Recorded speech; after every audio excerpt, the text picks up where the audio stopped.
10,000 और उनमें से 61,993 पंचित और 6,220 सरपंच होंगे। सरपंच के चुनाव डायरेक्ट होंगे। पंचायत समितियों के सदस्य चुने जाएंगे, वो आगे चेयरमैन इलेक्ट करेंगे। इसी तरह जिला परिषद के भी जो सदस्य होंगे 411, वो आगे 22 जो अपने अपने जिले के प्रेसिडेंट्स को इलेक्ट करेंगे। तो हमारे पास जो अभी संख्या है वोटर्स की, वो 1,20,43,073 है जो रूरल एरिया की, जो पंचायतों के चुनाव में भाग लेंगे इन तीनों संस्थाओं के लिए।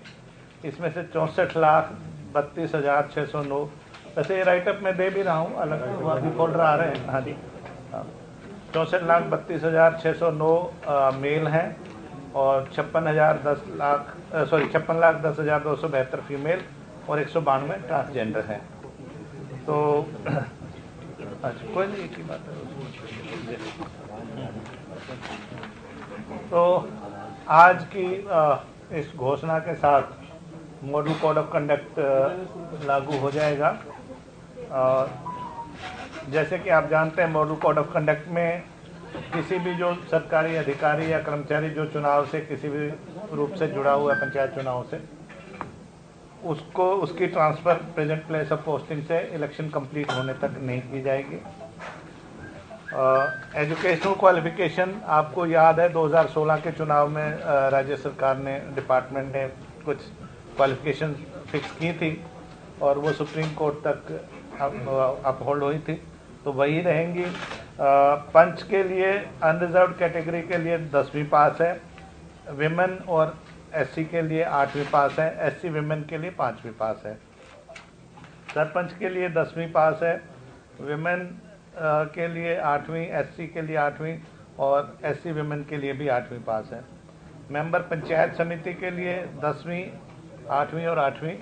इसी तरह मेंबर जिला परिषद के लिए भी 10वीं, 8वीं और 8वीं।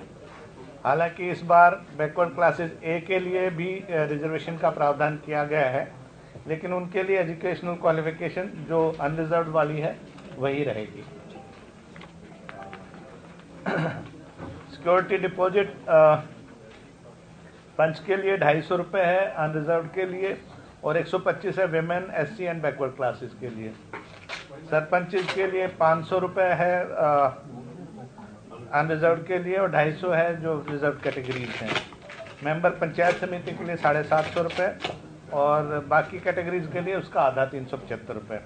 इसी तरह मेंबर जिला परिषद के लिए 1000 रुपये और बाकी कैटेगरीज के लिए 500। एक्सपेंडिचर लिमिट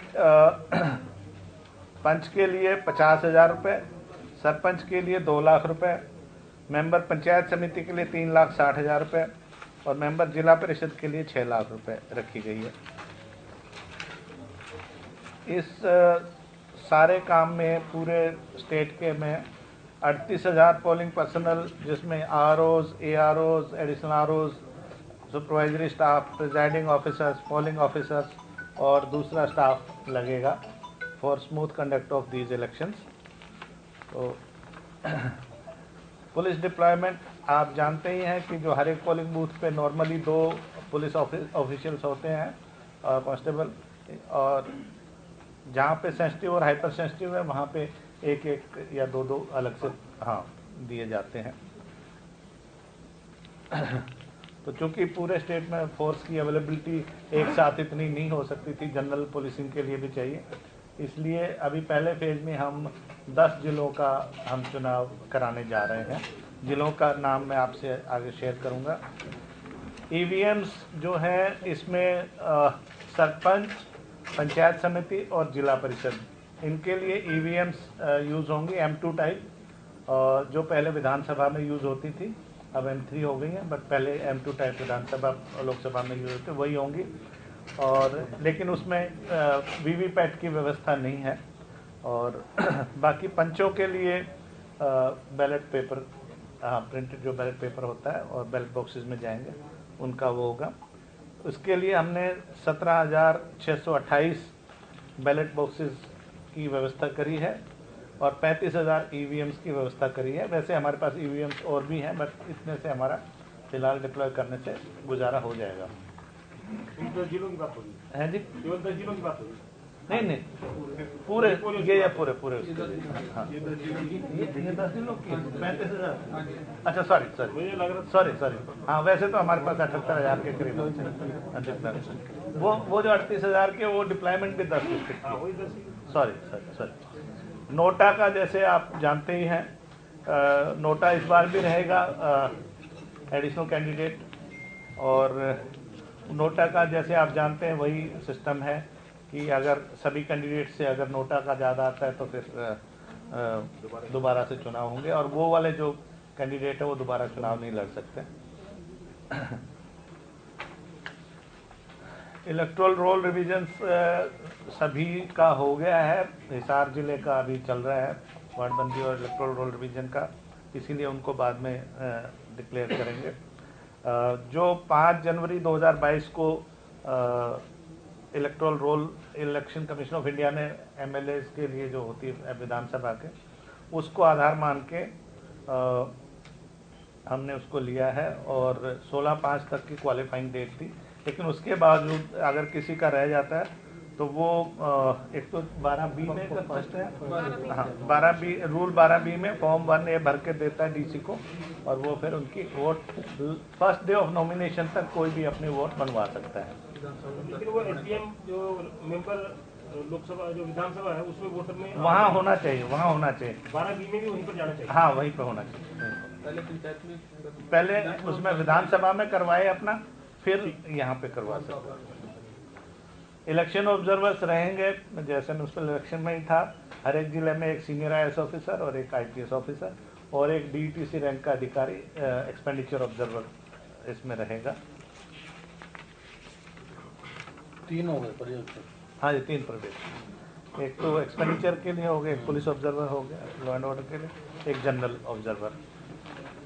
और मेरी आपके माध्यम से सभी मतदाताओं से अपील है कि बढ़ चढ़ के भाग लें अपने, अब उनको मौका मिला है, अपने नुमाइंदे चुने साफ़ सुथरी छवि वाले, ताकि फिर गांव के जो विकास कार्य हैं वो आगे बढ़ सकें।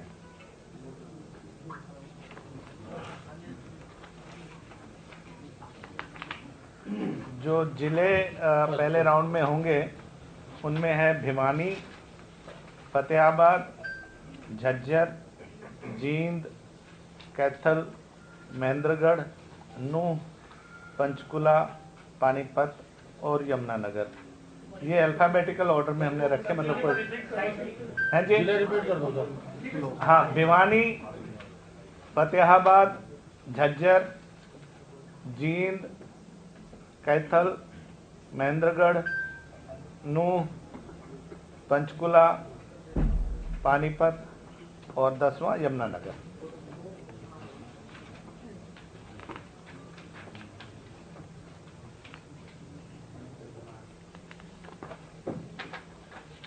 अब आते हैं शेड्यूल पे। आज आपके सामने मैं विधिवत इन 10 जिलों के चुनाव कराए जाने की घोषणा करता हूं। तीनों जो सत्र हैं हमारे सत्र के, जो जिला परिषद के सदस्यों का, पंचायत समिति के सदस्यों का, और इनमें जो पढ़ने वाली पंचायतें हैं ग्राम पंचायत, उनके पंच और सरपंच का। कल डीसीज जो हैं जिनको डिस्ट्रिक्ट इलेक्शन ऑफिसर पंचायत का भी प्रभार उनके पास है, वो नोटिस पब्लिश करेंगे सभी ये 10 जिले, और 14/10 से नॉमिनेशन फाइल होनी शुरू हो जाएंगी। पहला दिन होगा 14/10 को, 14/10 और 15/10 संडे को छुट्टी रहेगी, और फिर 17, 18, 19 5 दिन जो क्लियर वर्किंग डेज है वो नॉमिनेशन के लिए रहेंगे। 20 तारीख को थर्सडे को स्क्रूटनी होगी नॉमिनेशन पेपर्स की, इन ऑर्डर हैं कि नहीं, और लास्ट डेट ऑफ विड्रॉल होगी 21/10। जिसको भी अपना अगर कैंडिडेचर विड्रॉ करनी 3 बजे तक 21/10 को विड्रॉ कर सकता है। उसके बाद फिर उसी दिन 3 बजे जब कैंडिडेट फाइनलाइज हो जाएंगे, इसी तरह अगर मान लो कोई पार्टी से लड़ रहा है तो उसको उस दिन तक अपनी ऑथराइजेशन जो ऑथराइज उनके सिग्नेटरी हैं उनसे लेके आनी पड़ेगी। उसके हिसाब से फिर इनको सिंबल अलॉट किए जाएंगे। जो पार्टी ऑथराइज कैंडिडेट होंगे और जो पार्टी सिंबल पे लड़ रहे हैं उनको पार्टी का सिंबल दिया जाएगा जो उनके लिए रिजर्व है, और बाकियों को जो फ्री सिंबल्स हैं उनमें से दिए जाएंगे। और सिंबल अलॉटमेंट के बाद जो कैंडिडेट्स की list along with their symbols और पार्टी वो पेस्ट की जाएगी वहाँ पे। और फिर इनके पास 28/10 तक का कन्वेंसिंग का टाइम होगा, जनसभाएं करना और जो भी करना है। 29 का दिन नॉन कन्वेंसिंग वाला वो जो डोर टू डोर वाला रहेगा। 30 को पोलिंग होगी मेंबर जिला परिषद और पंचायत समिति इन 10 जिलों की। संडे है तो इसलिए कि भी ताकि लोगों को घर से निकलें और ज़्यादा से ज़्यादा परसेंटेज वोटिंग की हो। फिर वही चूँकि पोलिंग पार्टी पंचायत के इलेक्शन के लिए जाएगी तो 2 दिन का वक्फा रखा गया, गैप रखा गया है। तो सरपंच और पंचिस का चुनाव 2/11 को होगा, वेडनेसडे है। और अगर कोई मान लीजिए 30/10 वाले दिन कोई रीपोल कहीं पे होता है तो उसको 2/11 को पंचायत चुनाव के साथ ही उसका रीपोल भी करा दिया जाएगा। इसी तरह से अगर 2/11 को कोई रीपोल हुआ वो फिर 4/11 को जाएगा, क्योंकि एक दिन का टाइम वो प्रिपरेशन में लगता है। हाँ, इनकी काउंटिंग ऑफ वोट्स जो है पंचिस सरपंचिस की तो सेम डे वहीं पोलिंग बूथ पे ही हो जाती है। जैसे ही पोलिंग ख़त्म होती है और वो अपना उनका सिस्टम वाइंड अप होता है वहीं पे पोलिंग उनका रिजल्ट डिक्लेरेशन हो जाता है काउंटिंग वोट्स के बाद। जिला परिषद पंचायत समितियों के चूँकि पार्टी लाइन्स पे होने की संभावना है और इनका असर रिजल्ट का असर दूसरे जिलों के चुनावों पर पड़ सकता है, तो इनके काउंटिंग जो है बाकी जिलों के चुनाव होने के बाद उनके साथ ही होगी। बाकी जिलों का जो है उसके लिए आपसे फिर थोड़े समय बाद नेक्स्ट वीक मुखातिब होंगे। तो बाकी कोविड-19 जो पैंडमिक थैंकफुली भगवान ने चाहा अभी कोई ऐसी विशेष प्रॉब्लम नहीं है, लेकिन इससे पहले आप लोगों से आने से पहले चीफ सेक्रेटरी साहब और बाकी सभी जो संबंधित अधिकारी हैं उनके साथ बैठक हुई है। एसीएस हेल्थ भी उसमें थे, तो उनको कहा गया कि कोविड संबंधी जो भी लेटेस्ट गाइडलाइंस है ministry of health and family welfare government of India की और स्टेट गवर्नमेंट की, उनका ध्यान रखा जाए। उसके अलावा फर्स्ट एड वगैरह का भी जो नियरेस्ट डिस्पेंसरी या CHC PHC जनरल हॉस्पिटल है, कहीं कोई मान लो कोई एक्सीडेंट हो जाता है, कोई क्लैश हो जाए या कोई और ऐसा हादसा हो जाए तो उनको घायलों को प्राथमिक उपचार या जो भी है उसकी व्यवस्था रहेगी। बूथों में सभी जगह पे बिजली पानी की प्रॉपर व्यवस्था हो, रैंप हो, लोगों को आने जाने के लिए किसी को आवश्यकता हो तो आवश्यकता पड़ने पे व्हीलचेयर की व्यवस्था हो, और जो भी चुनाव को ठीक तरीके से कराने के लिए जो भी व्यवस्था होगी वो सभी विभागों को कह दिया गया है। बिजली विभाग भी उसमें उपस्थित था, पब्लिक हेल्थ इंजीनियरिंग के भी, school education, higher education, polytechnic वगैरह के जहाँ पे भी बूथ एस्टेब्लिश्ड है। तो ये इन नटशेल है मोटा मोटा जो इलेक्शन शेड्यूल इन 10 जिलों का रहेगा। अब ये जो मॉडल कोड ऑफ कंडक्ट है ये किस रूप से लागू होगा, कैसे लागू होगा, जिले में होगा, ये थोड़ा सा और क्लैरिफाई। हाँ जी, जैसे इन 10 जिलों के लिए जो रूरल एरिया है, जो पंचायत समिति जिला परिषद या ग्राम पंचायत में आता है, उनमें आज से ही लागू हो गया है मॉडल कोड ऑफ कंडक्ट। अभी अनाउंसमेंट के साथ जैसे आप लोगों की न्यूज़ फ्लैश होगी। ये चूँकि इलेक्शन रूरल एरिया का है, पंचायतों का है, तो उन्हीं में लागू होगा। अर्बन एरियाज इससे अफेक्ट नहीं होंगे। कोई स्कीम सरकार, कोई प्रोजेक्ट सरकार अर्बन एरियाज में नया ला रही है या कर रही है, वो इससे अफेक्टेड नहीं होगा।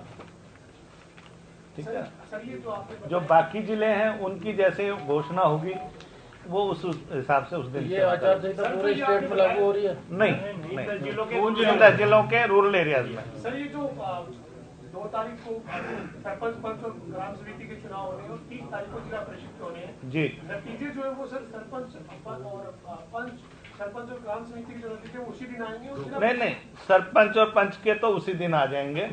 हाँ, क्योंकि वो बिना पार्टी लाइन्स होते हैं, तो इसलिए बाकी किसी की आस्था किसी भी पार्टी में उससे हमें कोई दिक्कत नहीं है, लेकिन पब्लिकली ऐसा कोई नहीं फेस होता कि ये फलां पार्टी का फलां, तो उससे दूसरे चुनाव पे कोई असर पड़ने का प्रत्यक्ष रूप से नहीं होता। लेकिन जो परिषद, पंचायत समिति और जिला परिषद के सदस्य हैं, वो चूंकि पार्टी लाइन्स पे चुनाव लड़ेंगे तो उनका फर्क पड़ सकता है दूसरी जगह, तो उनके सभी 22 के 22 जिलों के चुनाव होने के बाद उनकी काउंटिंग एक साथ होगी। जो जिला परिषद के चेयरमैन है वो डायरेक्ट नहीं हो रहा है? नहीं, वो नहीं डायरेक्ट, वो इनमें से ही जो चुने हुए प्रतिनिधि वो करें, सदस्य करें। तो सर ये सेकंड फेज फिर कब अनाउंस होगा? आप एक दिन और चाय पियेंगे? आइडिया है कुछ उसका? नहीं, अभी राज्य सरकार कोई फैसला करना चाहिए जी क्योंकि यूनिफॉर्म पूरे स्टेट के लिए जिसमें रूल क्षेत्र भी आ सकता है जी, ऐसा कोई फैसला कर सकती है थोड़े दिन वेट कर लेंगे, क्या दिक्कत है। सरकार की, क्योंकि जैसे सरकार के नई सरकार के 3 साल पूरे हो रहे हैं और जी। कुल मिला के 8 पूरे हैं, तो सरकार अपने विज्ञापन वगैरह जारी कर सकती है। होली दिवाली सब मनाते हैं, अपनी मनाए 8 साल है। अब ये चौधरी होली दिवाली मना सकते हैं। हाँ जी, बिल्कुल। तो ये 2 बार का जो मतदान करने का फैसला कैसे मतदान में असर नहीं पड़ेगा?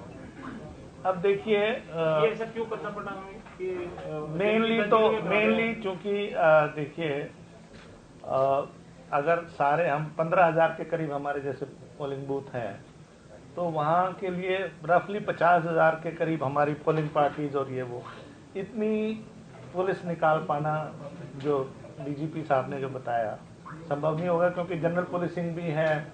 इस बीच में आपको पता है 27-28 को मेरे ख्याल से पूरे कंट्री के होम मिनिस्टर्स, डीजीपीज, होम सेक्रेटरीज की भी कॉन्फ्रेंस भी हो रही है, और ये पूरे कंट्री के मान लो इतने वीवीआईपीज हों सूरजकुंड में, तो उनकी पुलिसिंग का भी पहले भी, और जब तक वो यहाँ रहेंगे वो सारा, तो इन सब चीज़ों को ध्यान में रखते हुए, कानून व्यवस्था की स्थिति को ध्यान में रखते 15,000 हुए पोलिंग बूथ तो पूरे प्रदेश के होंगे। है तो सही। मैं तो 10 जिलों की बात कर रहा हूँ, जब हम 10 जिलों में टुकड़ों में बांट दिया प्रदेश को, हाँ हाँ, तो इन चारों के जिला परिषद, पंचायत समिति मेंबर, पंच और सरपंच के लिए नहीं, वो ऐसी फीडबैक आई थी कि लोगों को शायद कंफ्यूजन रहे कि 3 किस्म की तो ईवीएम्स रहेंगी, फिर एक पोलिंग वो बैलेट पेपर रहेगा। हमारा मतदाता अभी भी वैसे तो सजग है, लेकिन वो लिटरेसी ना होने की वजह से कंफ्यूजन ना हो, इसलिए ये रखा गया है। इसलिए पहली दफा हो रहा है इसमें जी जी, ये 2 टुकड़ों में पहले 2 बार मतदाता को 2 बार जाना पड़ेगा। ऐसा फीडबैक आया राजनीतिक नेताओं से भी, आम उससे भी, कि जिन लोगों को ना बड़ी कंफ्यूजन होता है 4 जगह वोट डालने में। कोई नया फीचर होगा नहीं? बेसिकली वही है। हाँ, पंचायत समितियों के भी ईवीएम से हो रहे हैं इस बार। पिछली बार सिर्फ पंचकुला और रेवाड़ी जिले में हुए थे, तो इस बार सारे ईवीएम से हो रहे हैं। एक तो ये चीज एक ये हाइपर सेंसिटिव और सेंसिटिव उनकी बूथ की पहचान हो गई है क्या? चल रहा हो गई है, वो नंबर आपसे शेयर कर अभी आप दे दिया था सभी नोट आ गया जी, बताएं। इसके लिए कुछ इलेक्शन के जो अपना ब्रांड एम्बेसडर होंगे क्या इलेक्शन के लिए? हैं जो कुछ स्पोर्ट्स पर्सन वगैरह है, वो है डिस्ट्रिक्ट वाइज। जब सुप्रीम कोर्ट ने ये निर्णय दे दिया था कि बिना इंतजार किए ट्रिपल टेस्ट का जी, आप करा दें, और आपने अर्बन लोकल बॉडी के चुनाव बिना आरक्षण के करा दिए, तो इसमें इतनी देरी क्यों हुई? अब देरी के तो बहुत से कारण हैं, अब हो रहे हैं, सबको मौका मिलेगा, अच्छी बात है। 12 जिले रह गए। आप 12 जिले में। तो वोटर लिस्ट अपडेट करने को लेकर के कोई ऑप्शन रहेगा इस तरीके से? कोई और लोग नहीं, वो 12B में रूल 12B जो पंचायत रूल्स हैं उसमें प्रावधान है, लेकिन उससे पहले उसको चीफ इलेक्टोरल ऑफिसर के यहाँ से जो विधानसभा की जो सीट होती है, सॉरी विधानसभा की जो वोटर लिस्ट होती है, उसमें पहले नाम डलवा के फिर यहाँ पे फर्स्ट डे ऑफ नॉमिनेशन तक वो करवा सकते हैं लोग, और करवा भी रहे हैं बहुत सारे लोग। जा भी रहे हैं रूरल एरिया में सरपंच का चुनाव हो जाएगा, जी। मॉडल कोड ऑफ कभी लागू नहीं इन जितना जिलों, क्योंकि इनमें तो 2-4 चुनाव मतदान हो चुका होगा। नहीं, देखिए, वैसे टेक्निकली स्पीकिंग जो विधानसभा लोकसभा में होता है वो काउंटिंग के डेट तक होता है, लेकिन हम ये देखिए कि एक तो वर्ड में लिखित में एक कानून है, उसकी इम्प्लीकेशन क्या है, जब वोट डल गई उसके बाद काउंटिंग में तो जो होना था हो लिया, तो फिर उसको हम उतना स्ट्रिक्टली नहीं एनफोर्स करते हैं, क्योंकि आफ्टर ऑल देखिए जो डे टू डे एडमिनिस्ट्रेशन है और काम है, विकास कार्य हैं, वो भी नहीं रुके। तो हमारा उसी दिन तक है कि भाई जब काउंटिंग में एम्प्लॉयज की ट्रांसफर वगैरह को जरूर हम वो करते हैं, क्योंकि उन लोगों की काउंटिंग में भी ये ड्यूटी विषय आया था कि क्या गेस्ट टीचर्स का भी हम इसमें मतदान प्रक्रिया में उनको पोलिंग अफसर या उस पैसे की ड्यूटी लगाते हैं? आई थिंक जो रेगुलर एम्प्लॉय हैं उन्हीं के लगाते हैं। पीछे कुछ आंगनवाड़ी वर्कर से हमारे पास वो रिप्रेजेंटेशन आई थी कि उनको भी कुछ, मतलब पोलिंग में तो ऑब्वियसली रेगुलर ही रहेंगे, पर उनको किसी और कार्यों के लिए ड्यूटी बोर्ड बनाने की इस तरह की दी गई थी। वो हमने इंस्ट्रक्शन इशू कर दी थी कि जो इस तरह के वॉलंटरी वर्कर्स हैं, आशा हो चाहे आंगनवाड़ी हो या कोई भी हो, उनको इस काम से परे रखा जाए। सर चुनाव में कई जगह मसलमैन भी दिखाई देते हैं, गुंडागर्दी टाइप की चीजें होती हैं। हरियाणा कुश्ती का प्रदेश है, कुश्ती कबड्डी का तो जब तक कोई परेशानी ना पैदा करें तो पहलवान भी रहे।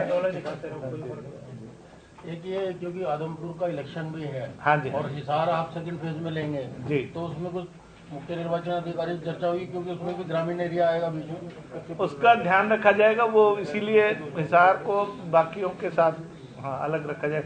वैसे भी हिसार में और भी दिक्कतें हैं, जो आदमपुर पंचायत अलग से हुई है तो उसकी वजह से उसकी वार्ड बंदी, उसकी वोटर लिस्ट का रिवीजन, फिर वो पूरा जिला ही कवर हो जाता है ना उसमें, क्योंकि जिला परिषद और पंचायत समिति तो अफेक्ट हो जाती है, तो इसलिए वो बाद में ही करेंगे। पेंडिंग रहेगा हिसार। हाँ वो मतलब अब 12 का जब फैसला करेंगे, अभी आज तो क्योंकि ऑलरेडी कई बार ये चीज़ें आगे पीछे हो चुकी, तो अब हमने कहा कम से कम 10 का तो निकालें, इसके बाद हफ्ता 10 दिन सोच के फिर आपके पास आएंगे।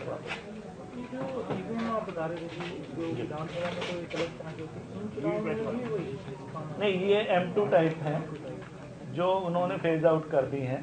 हाँ, और M3 वहाँ पे M3 होती है, उसमें वीवीपैट होती है, इसमें वीवीपैट नहीं है। वैसे जिला परिषद पंचायत समिति में ईवीएम ले सकते थे वीवीपैट वाले?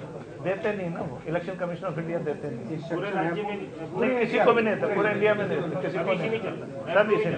हाँ,